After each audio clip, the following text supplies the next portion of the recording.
அனைவருக்கும் வணக்கம். இந்த வீடியோல நம்ம என்ன பார்க்க போறோம் அப்படின்னா, டிஎன்இஏனுடைய ஆன்லைன் கவுன்சிலிங். இப்போ சாய்ஸ் பில்லிங் நடக்குது. ஸோ அதில் எதை செய்யணும், எதை செய்யக்கூடாது அப்படின்ற பற்றி தான் பார்க்க போகிறோம். அதுக்கு முன்னாடி நம்ம சேனலை சப்ஸ்கிரைப் பண்ணாதவங்க சப்ஸ்கிரைப் பண்ணி வச்சுக்கோங்க. மறக்காம பெல் ஐக்கானை கிளிக் பண்ணுங்க. அப்போ தான் நான் போடக்கூடிய எந்த ஒரு வீடியோவாக இருந்தாலும் உங்களுக்கு உடனே வந்து சேரும். சரி, வாங்க வீடியோக்குள்ள போகலாம். அதாவது ரவுண்ட் 1க்கு வந்து இன்னைக்கு சாய்ஸ் ஃபில்லிங் ஸ்டார்ட் ஆகுது. ஸோ மார்னிங் வந்து ஸ்டார்ட் ஆகுது. ஸோ நாளை ஈவினிங் 5 o'clock வரைக்கும் நம்ம சாய்ஸ் ஃபில் பண்ணிக்கலாம். அதே மாதிரி லாக் பண்ணிக்கலாம். ரைட். இப்போ இதனுடைய டெமோ வீடியோவை நம்மளுடைய எஸ்டி டெக் அகாடமியில் ரொம்ப சிம்பிள் மெத்தடில் நான் உங்களுக்காக அப்லோட் பண்ணியிருக்கேன். ஸோ அதை நீங்கள் பாருங்கள், உங்களுக்கு ரொம்ப ஹெல்ப்ஃபுல்லாக இருக்கும்னு நினைக்கிறேன். அதனுடைய லிங்க்கை டிஸ்கிரிப்ஷனில் கொடுக்குறேன். அந்த சேனலையும் சப்ஸ்கிரைப் பண்ணி வச்சுக்கோங்க. தொடர்ந்து நமக்கு சப்போர்ட் பண்ணுங்கள். ஓகே சார், என்ன செய்யக்கூடாது அப்படின்றத நான் சொல்லிடுறேன். இப்போ உங்களுக்கு வந்து பார்த்தீங்கன்னா ஒரு காலேஜ் தேவைப்படுது, ஈசி தான் தேவைப்படுது அப்படின்னு சொன்னால், நீங்கள் எந்த காலேஜஸை நீங்கள் வந்து ப்ரிஃபரன்ஸ் கொடுக்குறீங்களோ அதை எடுத்த உடனே மேலே கொடுத்துடாதீங்க. மேலே கொடுக்கக்கூடாது.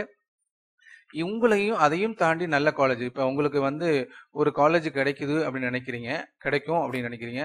சில காலேஜ் உங்களுக்கு பிடிக்கும் ஆனால் கிடைக்காது அப்படின்னு மனசுக்குள்ளே தோணியிருக்கும். இப்போ நீங்கள் ரவுண்ட் 1 இருந்தாலும் சரி, ரவுண்ட் 2 இருந்தாலும் சரி, ரவுண்டு 3 இருந்தாலும் சரி, உங்களுக்கு எந்த ஒரு இதாக இருந்தாலும் ஒரு சில காலேஜ் உங்களுக்கு இது கிடைக்காது என் கட் ஆஃப்க்கு படிப்பீங்க. ஸோ அந்த காலேஜை தான் நீங்கள் என்ன செய்யணும் அப்படின்னா ஃபர்ஸ்ட் ப்ரிஃபரன்ஸ் கொடுக்கணும். எது கிடைக்காதுன்னு நினைக்கிறீங்களோ, அதாவது உங்களுடைய கோர்ஸுக்கு உங்களுடைய கட் ஆஃபுக்கு மேலே. ஏன் சார் இப்படி சொல்கிறீங்க அப்படின்னு சொன்னால், நீங்கள் வந்து எடுத்திருக்க காலேஜில் நீங்கள் எடுத்திருக்க கோர்ஸ் உங்களுடைய கம்யூனிட்டி டானுக்கு, ஏன்னா எஸ்சிக்கு இருக்கக்கூடிய வேகன்சியை வந்து பிசியோ எம்பிசியோ எடுக்க முடியாது. நீங்கள் என்ன நினைப்பீங்கன்னா, உங்களுக்கு சொல்லியிருப்பாங்க இந்த கட் ஆஃப், ஜென்ரலாக நாங்கள் வந்து யூடியூபர் சொல்கிறது இந்த கட் ஆஃப் இருக்கவங்களுக்கு கிடைக்கும், இந்த கட் ஆஃப் இருக்கு கிடைக்காதுன்னு சொல்லுவாங்க. ஸோ அதை மீனில் வச்சுக்கிட்டு நீங்கள் என்ன செய்யக்கூடாது, அப்படி பண்ணக்கூடாது. அதனால தான் நான் என்கிட்ட வந்து நிறைய பேர் கேட்பாங்க என்னுடைய கட் ஆஃப் கிடைக்குமா அப்படின்னு. ஸோ இப்போ இருக்கிறது வந்து பார்த்தீங்கன்னா ஒரு லாட் சிஸ்டம் மாதிரி தான். யார் அதை செலக்ட் பண்ணியிருக்காங்களோ அவங்களுக்கு குறைஞ்ச கட் ஆஃபில் கூட கிடைக்கும்.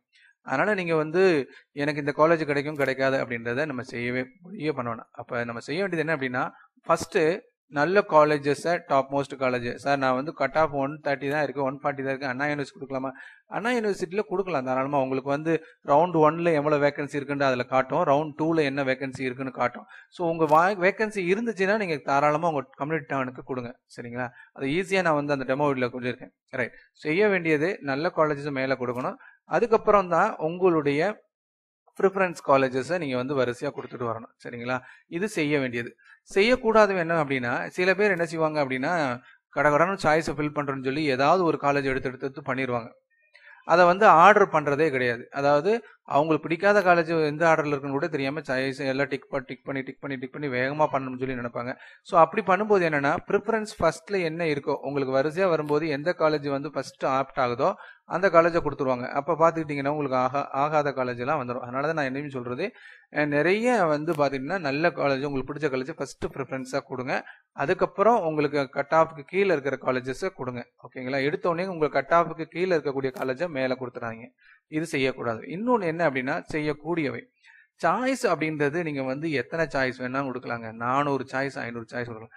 ஸோ அதனால் நீங்கள் சாய்ஸை வந்து நான் ஆல்ரெடி சொன்ன மாதிரி நல்ல காலேஜஸ் மேலே கொடுங்க. அதுக்கப்புறம் உங்கள் கட் ஆஃப் பிரிவு கொடுங்க. அதுக்கப்புறம் உங்கள் கட் ஆஃபுக்கு கீழே இருக்கிறத கொடுங்க. இது ஒன்று செய்யக்கூடியவை. செய்யக்கூடாதவங்க என்ன அப்படின்னா, ஒரு சிலர் பார்த்தீங்கன்னா எனக்கு இந்த காலேஜ் தான் வேணும், இந்த இதுதான் வேணும் அப்படின்னு சொல்லிட்டு அதை எடுத்து கொடுத்துருவாங்க. அதாவது எனக்கு வந்து இந்த காலேஜில் இந்த எந்த பிரான்ச்னாலும் கொடுத்துருவாங்க. கடைசியில் பார்த்தீங்கன்னா அந்த காலேஜில் உங்களுடைய கோட்டாவுக்கு இல்லாமல் போயிடும். ஸோ அதனால் நீங்கள் வந்து என்ன ஆகும் அப்படின்னா செகண்ட் கவுன்சிலிங் போகிற மாதிரி ஆயிடும். சரிங்களா? அதனால் தயவு செய்து செய்யக்கூடாது என்னென்னா, நிறைய சாய்ஸ் லிஸ்ட்டு நிறைய கொடுக்கணும் சாய்ஸு. இதுதான் செய்யக்கூடியவை. குறைவாக கொடுக்கக்கூடாது செய்யக்கூடாதவை. ஸோ இது மாதிரி வந்து பார்த்திங்கன்னா ஒவ்வொன்றையும் நம்ம வந்து பர்ஃபெக்டாக பண்ணணும். என்னுடைய பொறுத்த வரைக்கும் இது ரொம்ப பெரிய ட்ரிக்லாம் கிடையாது.